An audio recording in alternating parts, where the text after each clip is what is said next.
ஆண்டவர் இரட்சகருமாக இயேசுவின் இனிதான நாமத்தினால் உங்களை வாழ்த்துகிறேன். நம்முடைய ஆவிக்குரிய சிந்தனைக்காக சங்கீதம் 86:7 நான் வாசிக்கிறேன். நான் துயரப்படுகிற நாளில் உம்மை நோக்கி கூப்பிடுவேன், நீர் என்னை கேட்டருளுவீர்.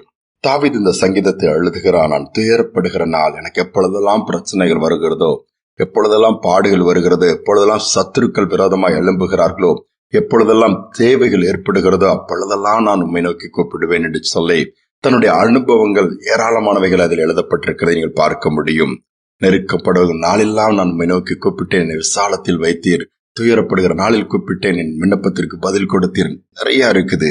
ஆனால் தாவீதுடைய வாழ்க்கை ஏராளமான ஏற்றத்தாழ்வுகள், பாடுகள், வேதனைகள், போராட்டங்கள், காடுகளிலும் வேதனையான சூழ்நிலையிலும் கடந்து வந்தார். கர்த்தர் கைவிடவே இல்லை. பாடுகளின் பாதையிலே ஒவ்வொரு சூழ்நிலையிலும் கடந்து போனதினால் ஆண்டவருடைய பாதத்தை இறுக பற்றி கொண்ட ஒரு மனிதனாக தாவீது இருந்தார்.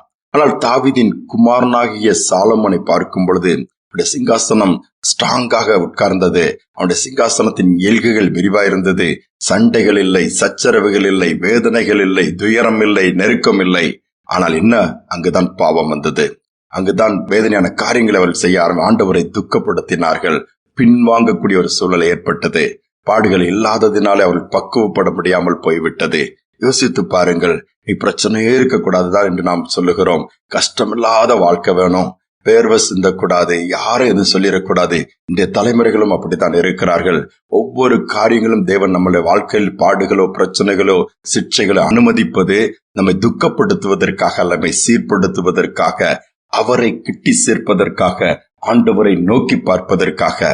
பிரச்சனை இல்லாவிட்டால் பிசாசுக்குரிய காரியங்களை நாம் தேட ஆரம்பித்து விடுவோம். பிரச்சனை இருக்குமானால் இயேசுவையும் அவருடைய காரியங்களை தான் தேட ஆரம்பிப்போம்.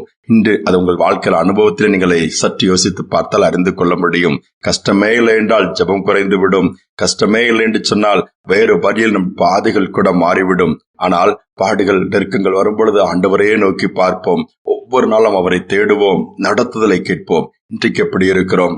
ஒரு கட்டிட தொழிலாளி உயரமான கட்டிடத்திலே தன்னுடைய வேலை செய்து கொண்டிருக்கிறான். அவன் தனியாக செய்து கொண்டிருக்கும் பொழுது ஒரு உதவி அவனுக்கு தேவைப்பட்டது.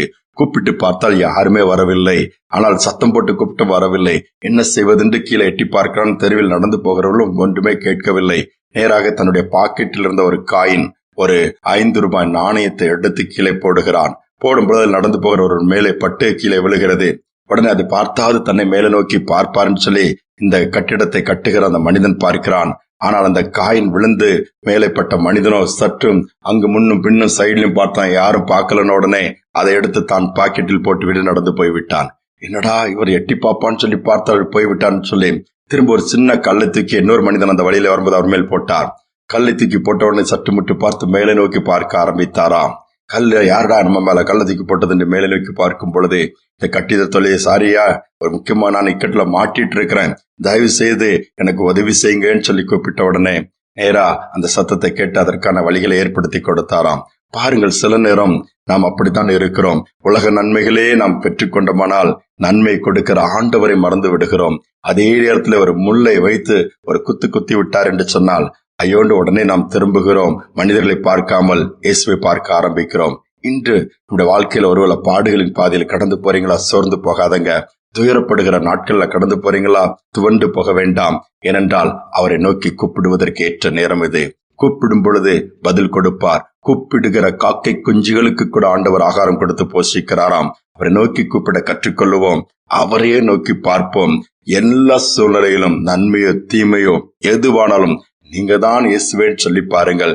எல்லாவற்றையும் கர்த்தர் பார்த்துக் கொள்வார். தொடர்ந்து நன்மைகளை கொடுப்பார். ஜெபிப்போம். அன்பின் தகப்பனே, இந்த நாளில் உம்மை நோக்கி பார்க்கிறோம். என்னை நோக்கி பாருன்னு தான் நீங்க சொல்றீங்கப்பா.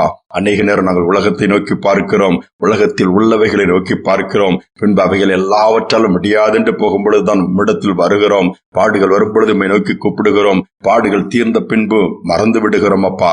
அப்படி அல்ல, எப்பொழுதும் உம்முடைய நினைவாக இருக்கத்தக்கதாய் வழிகளிலெல்லாம் உம்மை நினைத்துக் கொள்ளும்படியா நாங்கள் விரும்புகிறோம் அப்பா.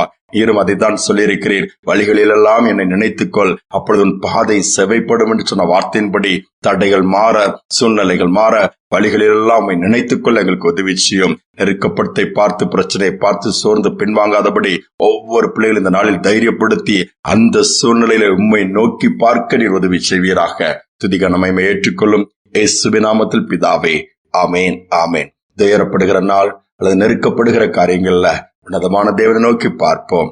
அவர் நம்மை கண்ணோக்கி பார்ப்பார், காயங்களை ஆற்றுவார். கண்ணோக்கி பாரும் தேவனேன்னு சொல்லி கூப்பிட்டு பாருங்கள். நிச்சயமாகவே அவருடைய கண்களில் நமக்கு தயவு கிடைக்கும். இந்த சிந்தனையோடு இந்த நாளை தொடருவோம். மீண்டுமாய் நாளை தினம் சந்திப்போம்.